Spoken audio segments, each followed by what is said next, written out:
On this episode of Real Estate on the Rocks, we're going to talk about the 5 steps of 10xing your confidence. Welcome to Real Estate on the Rocks, where you get top shelf real estate conversations served straight up, never watered down. Here's your host, Dave Snowberger. All right, here we go again with the latest episode of Real Estate on the Rocks. We're going to talk today about, I didn't finish my sentence there. It was the 5 steps of 10xing your confidence as an agent. Boom. Dun, dun, dun. Realtor. A realtor. I'll never stop realtor. A realtor. That's how it was taught to me. Yeah. And that's how it's going to stay. I know. Realtor. There was a guy that he went through and really gave us a lesson on, and it was realtor. First time someone stopped me, they said, it's realtor. I just kind of stopped and looked at him like, what the hell are you talking about? Yeah, and that's why you're a dinosaur. Of all the things to worry about, right? pronunciation of one tour. Right. I'm worried about getting clients, and they're worried about me saying it right. So anyway, I agree. It needs to be said correctly, realtor. So here we go. 5 steps to 10xing your confidence as an agent. Whether you're a rookie agent, team leader, or an established veteran, broker, we all benefit from sharpening our skills, right? And so if we follow these basics, these back to the basics, we just had an episode where we hit a lot of basic things that we used to do as a team. What's a team? I have no idea. As a team, first starting out in the business, and I want to return to a few of those things, and we had brought those up in our last meeting, in our team meeting. But let's go ahead and knock out some here. So we'll do some basic fundamental strategies, some tactics, philosophies, and just more from professionals that we know and us in other industries across the country really use these same tactics. We'll just say that, right? So confidence to me is the ingredient in being a successful agent, and that's whether you're a successful insurance agent, car salesman. A lot of people get mad that I wrote car salesman and realtors in the same sentence. However, realtor, they're still in sales, right? So whether you like it or not, we're in sales, and we don't physically sell anything, right? So what we do is we build rapport, and that's what we still get tire kickers, right? Yard kickers. So we just we have to build our confidence, and I think any industry you need confidence to execute. Even if it's a guy that works over at maybe Dell Computers that's sitting there order taking and he has inbound calls all day long, if he's got a better confidence and he knows his product better, more than likely he can sell more because whether he's a salesperson or not, more than likely he gets a commission. He'll get a base salary plus a commission. How do I know? Because I used to work for Dell way back when, and I used to be in sales. And so so any confidence really helps with this. So here's the 5 steps to 10xing that confidence. Here we go. Nice. It's a solid title. I know. I wish I would have thought of that one. Yeah, you didn't. I know. I thought Inman did. I got 2 words of it. I changed it up. I got to make it more appealing. Right. So Marshall. No, just number 1. I got that answer right. Multiple choice. Actions speak louder than words. What do we mean by this, Marsh? I think you can be your own worst enemy in this case. So if you're constantly talking to yourself and that little monkey is telling you not to go, they're not going to answer, or it's going to fail, or just a million things going through, instead of just taking the topic at hand and going and showing them the homes that they need to see. So you can be your own worst enemy, talk yourself out of things. And if you're worried, if you're having all those conversations with yourself and it all comes down to the conversation with the client, learn your scripts better, and then you'll have more confidence. Right. Well, you nailed something right there, was that negative self-talk. Right. I think we all have it, right? Mm-hmm. So, and especially when we were rookie agents coming into the business, is that we questioned ourselves all the time, right? Am I doing the right thing? Right. That's a expensive house, $500,000. You didn't think anybody was going to buy a $500,000 house from you, right? But you didn't realize, or maybe you realized after you did 1 or 2 contracts, one or 2 sales, you helped 1 or 2 families, however you want to put it, that the contract's the same for a $50,000 property or a $5 million property. I remember you telling me that residential, one time. It's the contract's the same. The first time I jumped up to a $500,000 home, and I was like, man, I'm going to go show this home. I'm kind of giddy about it, and you're just like, dude, it's the same contract. Yeah.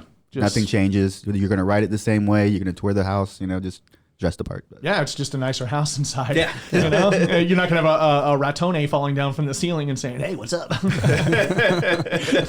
Like that. Actually, that's happened. So That's why I brought it up. That's why I brought it up. You know, it's just kind of like I still have nightmares of that. Yeah, that was a crazy house, but Open Door got that one. We didn't, thank goodness. Actually burned the clothes. That was weird. I think it's still sitting there on the market too.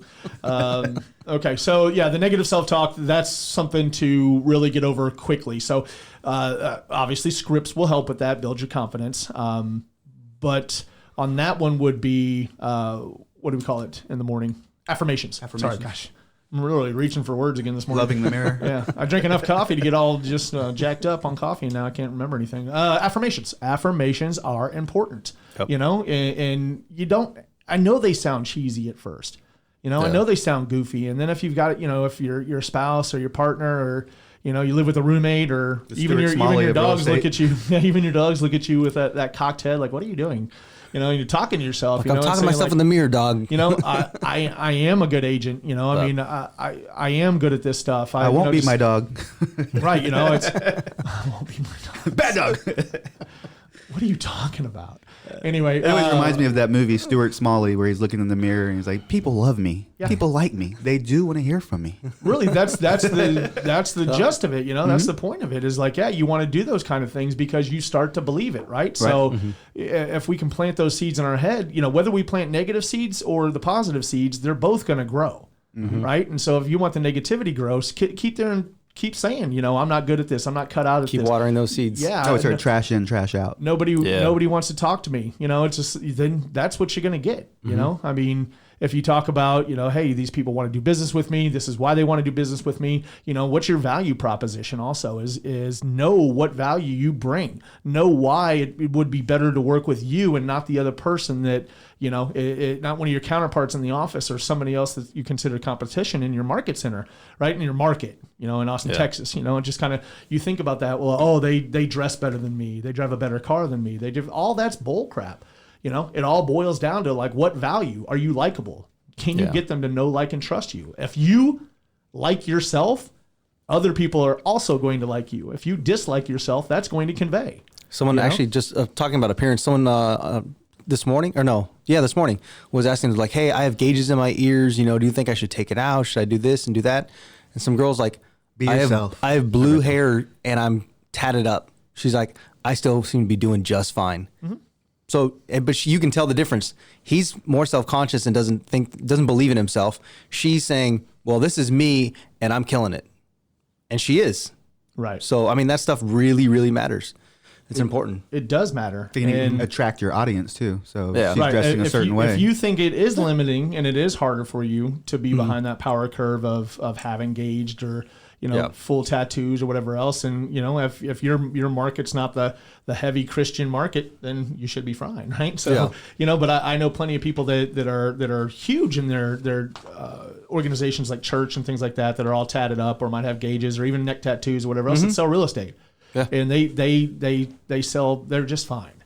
Yeah. You know, so it's never about your appearance, it's about you. Because, you know, if you get over the stereotypes and then you can get in front of people and you can have a great conversation with them and show value and you can get them to know you a little bit more and see past the tattoos, the gauges, the blue hair, or the pink hair, you know, and all that good stuff. It's they start to like you. And once they like you, you know, that's when, you know, you start showing your value a little bit more. Now they trust you. Now they're going to more than likely do business with you. And the only reason they wouldn't do business with you is because of why? Because maybe you've got a relative, you know, that's an agent or, you know, a family member that's an agent. You know, that's the same thing as a relative. Sorry. Anyway, Marshall, your hands up. Yeah, that segues Marshall? us in right into a number 2, dress the part. So I didn't want us to go over it too much. That's a good one.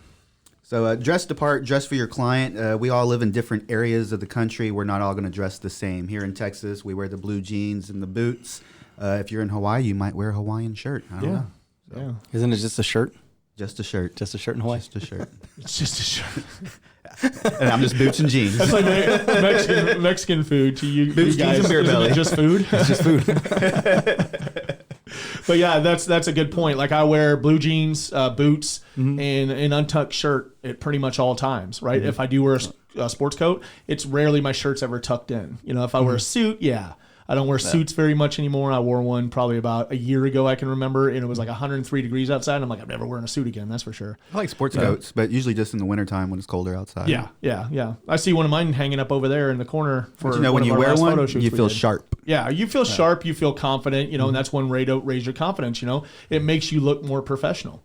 And so especially if you're one of the younger rookie agents coming into the business that has a baby face, I'm talking to the male agents here. It's, well, I guess both can have baby faces. However, dressing the part, dressing a little bit more professional, wearing the sports coat might give you a little bit more credibility that you're a professional. And so what you lack there in visual experience, you make up with the whole, just looking like the part, looking like the part. So, you got any more on that one, Marsh?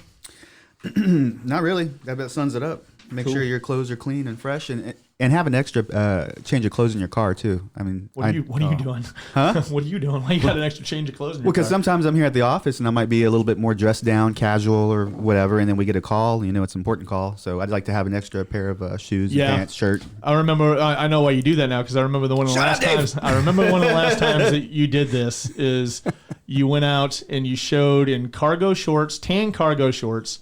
A red polo that was Keller Williams and red Nikes. Ding dong, Domino's. Yeah, it matched. My seller called and immediately said, like, don't ever send this agent to my house again with anybody. He looks like the pizza boy. I don't even think I was going in that day. I was just picking up a sign or something, wasn't I? You were showing it. Was that showing it? Yeah, you were. It was like a real quick emergency showing. You got to get up to the mic though. Oh, my bad. Yeah, there you go.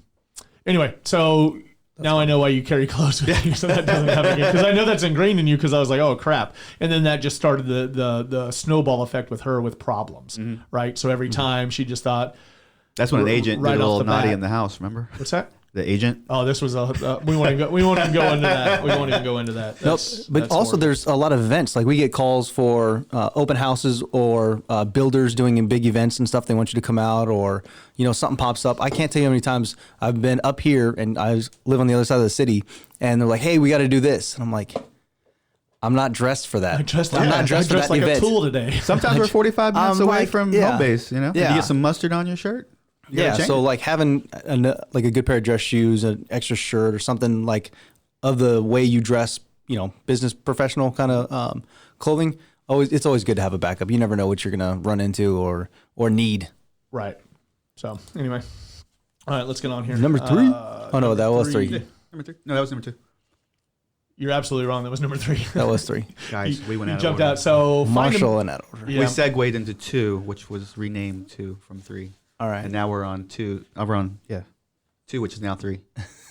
Do me a favor. Just turn his mic off. If you're still following, we're on 2, which is the new 3. Number 2, which is the new 3. Find a mentor. Well, I see what you did there because we said actions speak louder than words, and we got into the how appearance, and so you just jumped over to dress the part. So that was actually pretty smart. Good job. Yeah. So the second one is find a mentor. So the new 3 is the new 2. It's the old 2. So here we go. Find a mentor.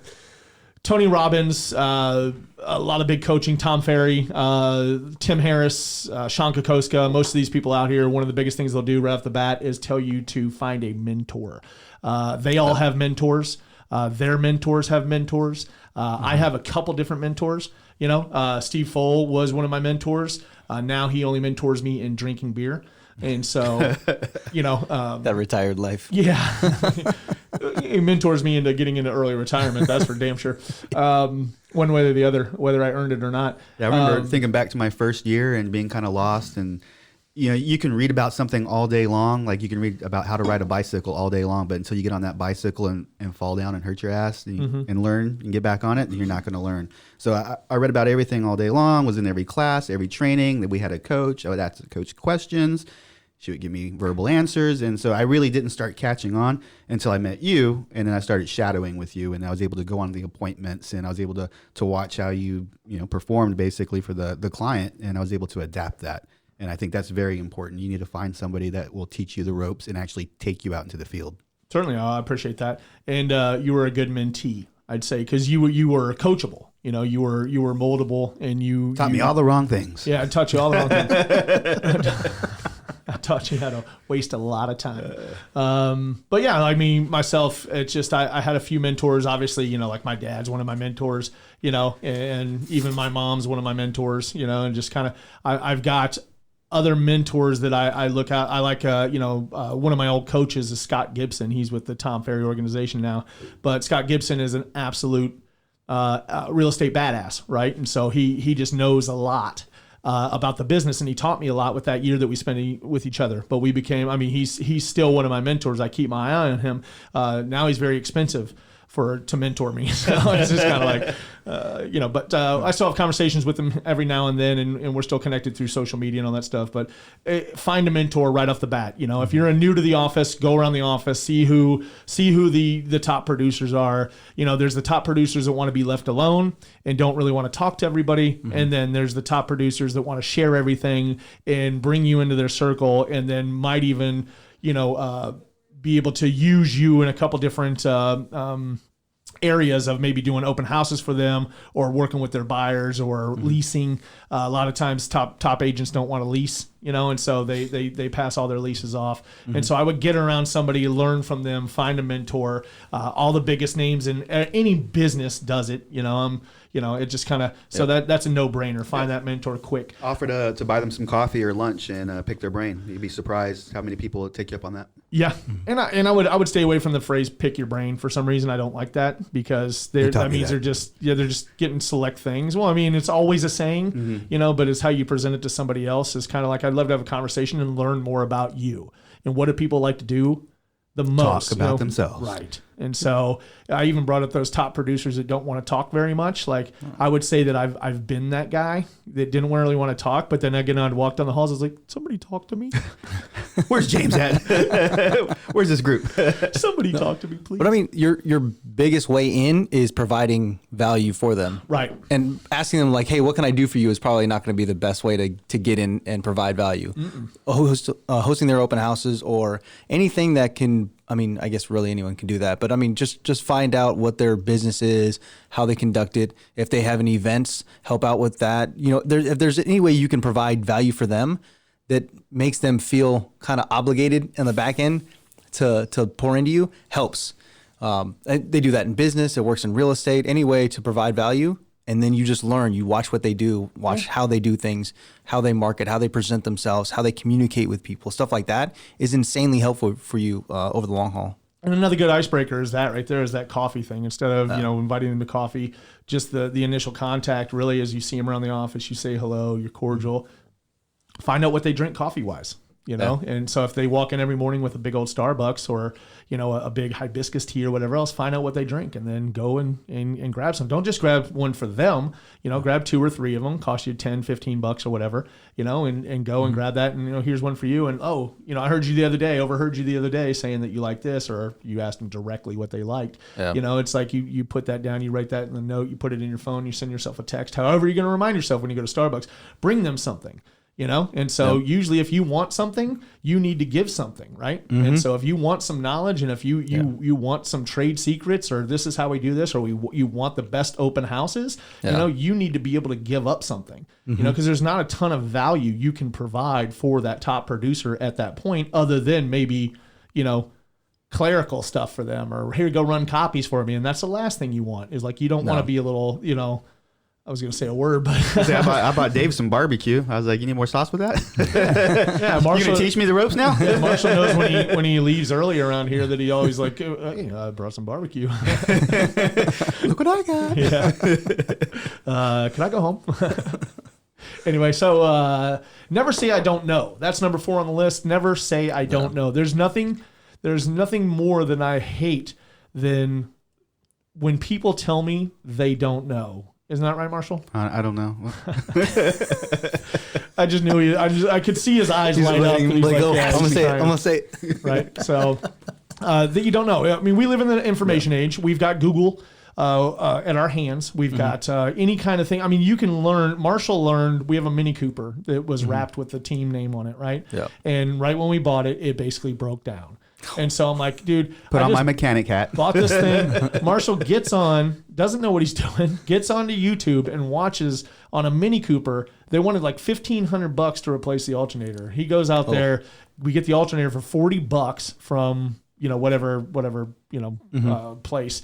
The AutoZone, yeah, and got it over at AutoZone, $40, and then over the weekend, he comes driving back up on a Monday, and I'm like, "How'd you do that?" And he's like, "Oh, I just watched a YouTube video."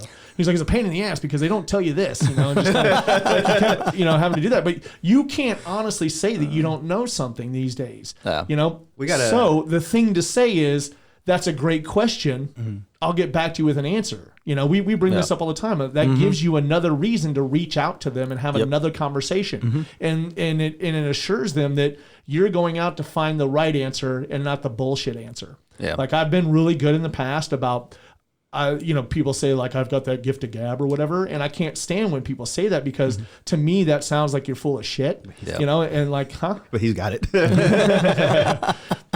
But it's the whole thing of like, I won't talk about things that I don't know about, right? So I'll pull back and I'll say, hey, that's, I've put myself in that habit. Is I practice that all the time. When I hear someone ask me a question, whether it's a great question or not, I always say that's a great question. And so I can segue into that's a great question. Here's the answer, or that's a great question. I can go find the answer for you and I'll reach back out to you. Yeah. Sometimes, honestly, I know the answer, right? However, I know that I need to reach back out to you. If I give you this answer, there is no reason for us to talk after this. Yeah. Right. But if I hold off on that answer and giving you that answer, I can reach back out to you in 2 days or so, and see how things are going. That could segue into things. Hey, I got that answer here. Now do you want to write a contract? Now are you ready to sign the contract? I can segue into different things. You just have to be smart about it. But don't ever say you don't know anything, especially when you have, basically you have Google at your fingertips at all times of your life. Yeah. You can wake up in the morning and find out why you're having a panic attack. I say just about every room of the house we have one of those Google Homes, and so my wife will ask me some question about measurements or whatever, and I'll just say, "Hey Google, this and that," and it'll just give the answer, and I'll just look at her. Right. So she's kind of training herself now not to ask me. Well, I live with a human calculator, so sometimes we don't need that, but I like to ask the Google. We have an Alexa downstairs and we have Google's upstairs, and so I always ask them. And then Siri also on our phones. That's another one, right? So I always get their names mixed up. You guys crack up because I come in here and I'm always like, Siri. Yelling at the wrong thing. Siri.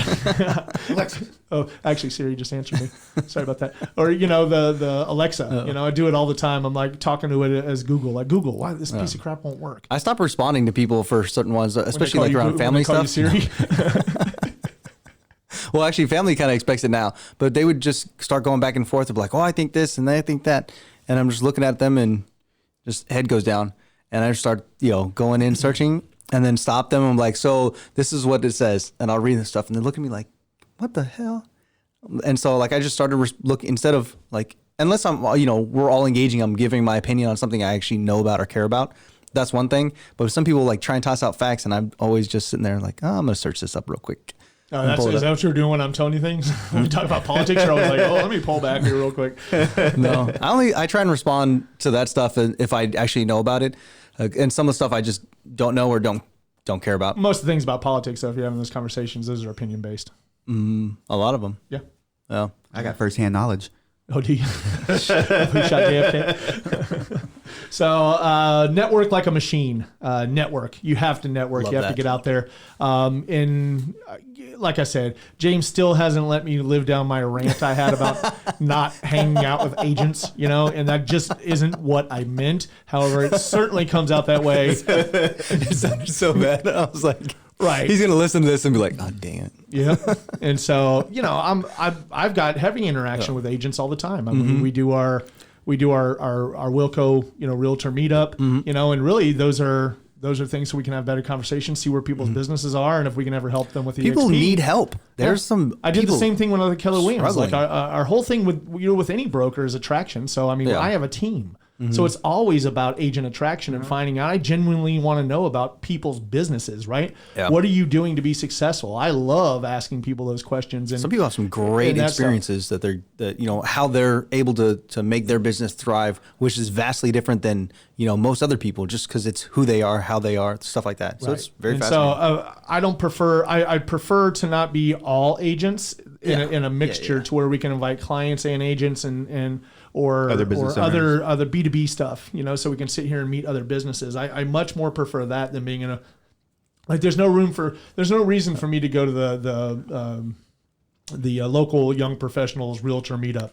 Like I don't find a lot of value in that for me. I'm sure it's valuable for other people, right? But I would rather go to the young business owners thing, right? You know, and I'd rather go. I'm not young, but still, I'm gonna go. And I'll be the only one there with a gray beard. I heard the young professionals isn't too young either. They're not. They used to be. I look at those pictures and I'm like, huh? Yeah, so I saw some of the pictures and I was talking to a girlfriend about the who's there at the different events, and I'm like, they're not young. They're older than I am. Yeah. Like I'm thinking like early to like 30s, like maybe 32, 33 and under. And no, there's people up in 40s and older. Yeah, but if it makes you feel young, why not? Why not go? Right? Sure. So it's I guess it is a good group. I'm not knocking the group. Yeah. It's just not something that I do heavily. But networking wise, like I always try to network. Today I'm doing a radio show somewhere else at the radio station, obviously, but I don't even know which radio station it is. They just told me they have 80,000 listeners and they want to have me on to talk about real estate. And so I'm going to go today. And that's a great way for me to network because I know that it's a lender. I know that there's some TV people there. I know that there's, an Emmy winner on the show, that he's won 4 Emmys or whatever else it produces. He shows that he's going to be there. And so it's going to be a great networking experience for me, Yep. And so I try to get you guys in and say you're my handlers, but they're like, you don't have any handlers, bro. Just wait. Right. Anyway, so, networking, go to events, online networking. You can even, networking through Facebook is networking. Networking through Instagram, that's still networking.